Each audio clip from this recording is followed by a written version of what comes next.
Phillips, ship manager with the Farley Mowat, Sea Shepherd's newest addition to our fleet. Here we are in Tampa, Florida, in a dry dock where we're undergoing operations to get the ship ready for sea. Our main jobs are painting the hull of the ship, repairing the hole in the fuel tank, mounting our radar and our windlass, and then checking all of the systems to make sure they're working properly. My name is EB, and I'm the bosun here on the Farley Mowat. I'm from Durango, Colorado, and my wife Sarah and I are both here working on the same ship. We have crew members from all around the world who dedicate their time and effort to protecting marine wildlife.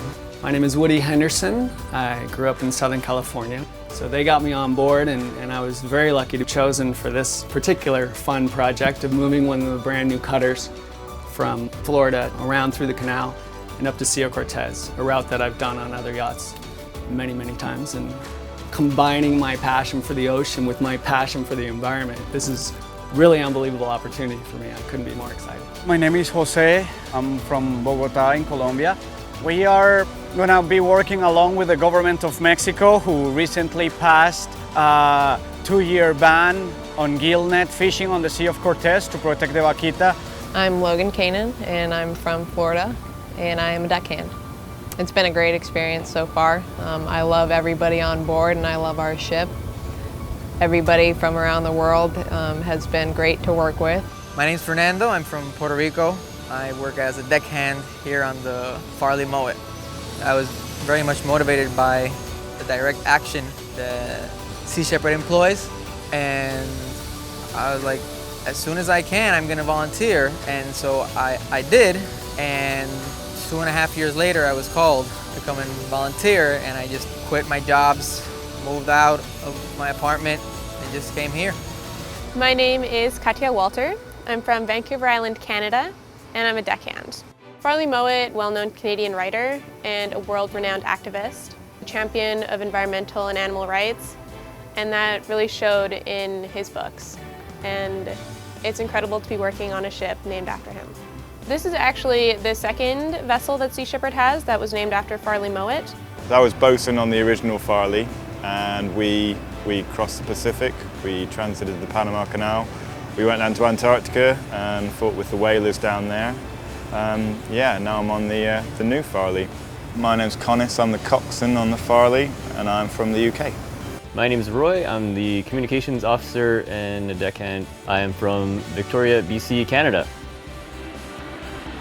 Our plan is to get a speed sensor in there, speed over water sensor, which will do a few things, but most importantly give our radar a little more capability, a little better, clearer readings. We most always feel good about what we're doing. We get what the Buddhists call the feeling of right livelihood. And so even if I'm cleaning toilets or I'm up to my elbows in oil, generally I'm quite happy because I know what I'm doing is for the right reasons.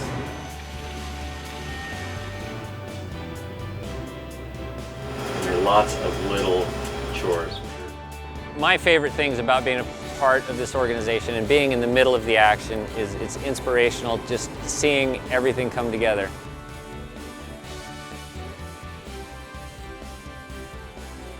We noticed that we needed to install a new windlass and anchoring system.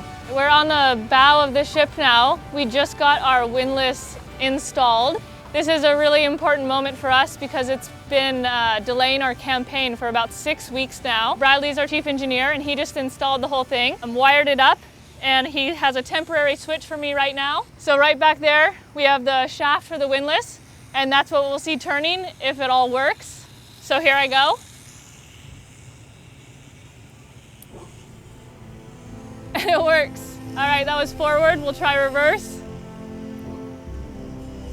That's really, really exciting for us. And that's my favorite thing about all of this. It's heartwarming most every day. And we couldn't do it without the donations, the time put in from every angle, onshore volunteers that work and help us when we're in port, the people that work on the ship, the people at higher levels in the organization. Without their help, we wouldn't be able to do anything that we're doing. It really all comes down to that, just every individual supporting us. Every penny that we save on these kind of expenses is stuff that goes to purchase supplies, food, fuel, stuff that will be really applied on the field once we are on campaign. Everyone is so passionate and so ready to go out and fight for our oceans. And that wouldn't have been possible without Farley Mowat and without you. All of our onshore volunteers, all of the donors, everybody, we couldn't do this without you. It's really awesome what you guys do. The purchase of the windlass set us back quite a bit. So what we plan to do now that we're here in Tampa is head over to the Tampa Convention Center and give some public tours to reach the public and get the community active within Sea Shepherd. And it's a really good opportunity to do some fundraising right before the campaign. So the Farley and the crew are off south, down past Cuba into Panama, and we're going to transit the canal and then up the west coast of Mexico into the Sea of Cortez. The last count estimated less than 95 vaquitas in the whole world, and they are endemic of the Sea of Cortez. So that's the only place they can be found, and they are just getting wrapped up on these gill nets that are not targeting them and just drowning to death. The radar we installed is very important because it will allow us to detect and identify poachers at ranges far greater than what we could see visually.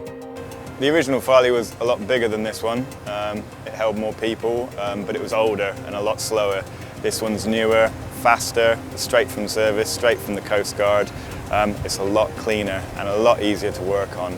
But also it's a pursuit vessel, is what the Coast Guard referred to it as. So very fast, and it's going to be extremely effective. We will be basically working along with the local authorities to stop any vessel laying these already illegal nets and hopefully retrieving some of them. We will be talking to the locals and try to raise awareness about the problem. The fishermen there are targeting a species of fish that is called the tutuaba fish. Hopefully we'll be helping the recovery of 2 species during this whole campaign. So if you want to stay in touch with Sea Shepherd and follow our upcoming campaigns and operations, you can follow us on Facebook, Instagram, and Twitter. And make sure you stop by our webpage at seashepherd.org.